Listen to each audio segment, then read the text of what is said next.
एक बार रहते थे दो दोस्त, प्रवीण और नवीन। दोनों ने मजे से खेल कूद में अपना बचपन साथ में गुजारा। बाकी लोगों से अलग दोनों पढ़ाई के बाद नौकरी की जल्दी में नहीं थे। उनको शौक था अनोखे और पुरानी चीजों को ढूंढ निकालने का। एक दिन प्रवीण और नवीन निकले कुछ प्राचीन वस्तुएं की खोज में।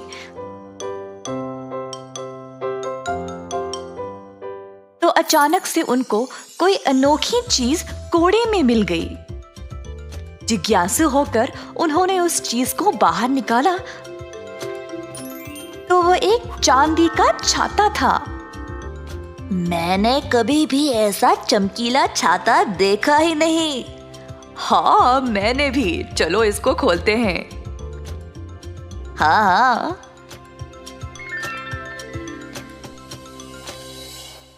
आए आए, देखो इस छाते को, पूरा चांदी का है। वाह, कितना सुंदर है ये।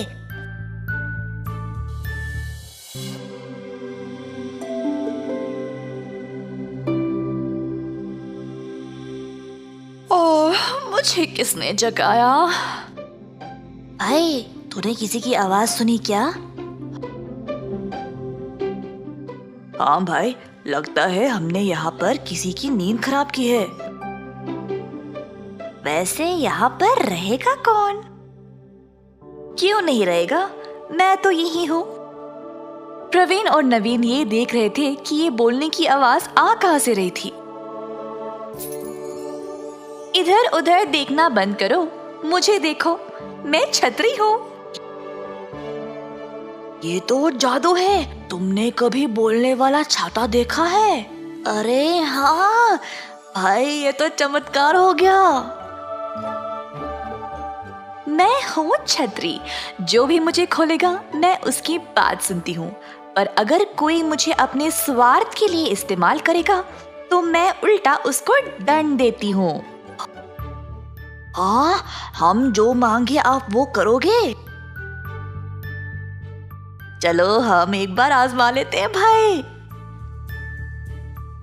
नवीन ने आसपास देखा तो उसको एक बूढ़ा आदमी नजर आया जो ठीक से चल नहीं पा रहा था। छतरी मेम साहब, आप उस बूढ़े को देख रहे हो क्या? क्या आप उसको एक छड़ी दे सकते हो क्या चलने के लिए? ऐसा बोलते ही बूढ़े के हाथ में एक मजबूत छड़ी आ गई। प्रवीण ये जादू देखकर हैरान रह गया। क्या कमाल की छतरी है ये।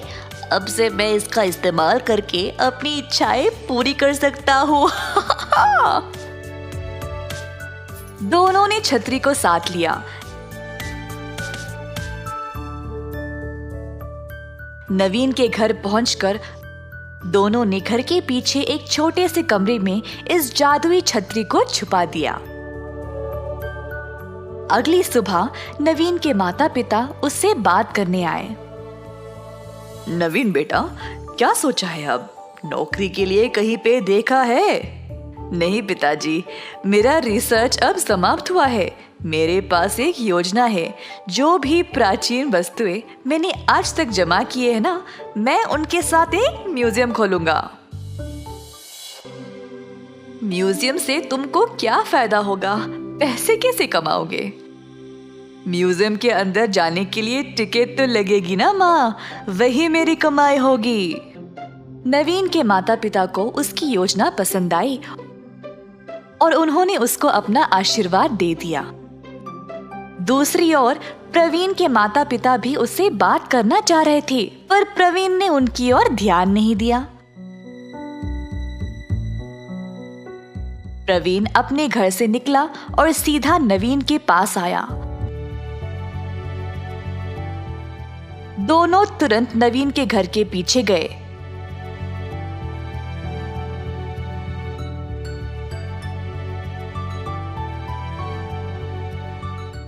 अपने गुप्त जगह से छतरी को वापस निकाला। प्रवीण ने छतरी को अपने हाथ में लिया और बोला, नवीन, कूड़े में से सबसे पहले इस छतरी को निकाला किसने? तुमने? और इसको खोला किसने? तुमने भाई। तो ये छतरी किसकी होनी चाहिए? मेरी। ये क्या बोल रहे हो प्रवीण? इस छतरी को मैं तुम्हारे साथ क्यों बांटूं? इस जादू का फायदा तुमको क्यों होना चाहिए? और इसको मैं तुम्हारे घर के पीछे क्यों छुपा के रखूं? तो आप क्या करना चाहते हो तुम? ये छतरी मेरी है, तो मैं इसको अपने पास ही रखूंगा। मैं इसको खुद के लिए इस्तेमाल करूंगा। यार, जब हमें ये छाता मिला तो हम साथ में थे ना? अरे भाई, हम साथ साथ बड़े हुए हैं और अब तुम ऐसी बातें कर रहे हो, मुझे धोखा दे रहे हो। कुछ भी बोल ले, ये जादुई छतरी तो सिर्फ मेरी है। ऐसा कहकर प्रवीण ने छतरी को खोला। खोलते ही जादुई छतरी अपने आप प्रवीण के हाथ से उड़कर नवीन के हाथ में आ गई। मैं सिर्फ नवीन की बात सुनूंगी, क्योंकि ये एक ईमानदार इंसान है और स्वार्थी नहीं। तुम्हारे जैसे धोखेबाज और मतलबी इंसान के साथ मैं नहीं रहूंगी प्रवीण। मुझे लगा तू मेरा सच्चा दोस्त है प्रवीण। मुझे यकीन ही नहीं हो रहा कि तूने मुझे धोखा दिया है। प्रवीण को समझ नहीं आया कि वह क्या करे। ना छतरी थी, ना उसका दोस्त। उसने छतरी को छीनने की कोशिश की, पर छतरी उसके हाथ में आई ही नहीं। छतरी ने प्रवीण को इतना डराया